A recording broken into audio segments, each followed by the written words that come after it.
ముఖ్యమంత్రి అనుచరుడు అత్యంత సన్నిహితమైన వ్యక్తి, అట్లాగే మంత్రి గారి ఓఎస్డి మధ్యన జరిగిన పంచాయతీ 300 కోట్ల రూపాయల కోసం ఒక పారిశ్రామికవేత్త తలకి తుపాకీ పెట్టినరు అని చెప్పి కేసు రిజిస్టర్ అయితే దాని మీద ఎస్ఐటి ఎందుకు లేదు?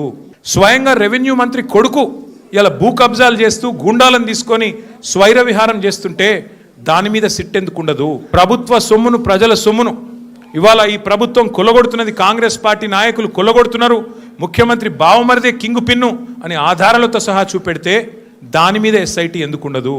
అట్లాగే HILTP అని చెప్పి పారిశ్రామిక భూములను కొల్లగొట్టి 5 లక్షల కోట్ల హైదరాబాద్ ప్రజల ఆస్తిని కొల్లగొట్టే ప్రయత్నం చేస్తుంటే దాని మీద ఎస్ఐటి ఎందుకు ఉండదు?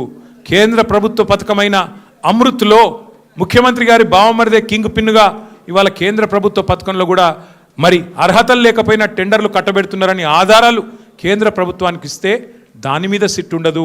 అట్లాగే ఇవాళ ఒక AICC సెక్రటరీ గారు డైరెక్ట్గా బెదిరించారు అని చెప్పి కాంట్రాక్ట్ సంస్థ పోయి 8 కోట్ల రూపాయలు అడుగుతున్నాడు, లేకపోతే పని చేయనిస్తలేడు అని లిఖితపూర్వకంగా కంప్లైంట్ ఇస్తే దాని మీద చర్య ఎందుకు ఉండదు?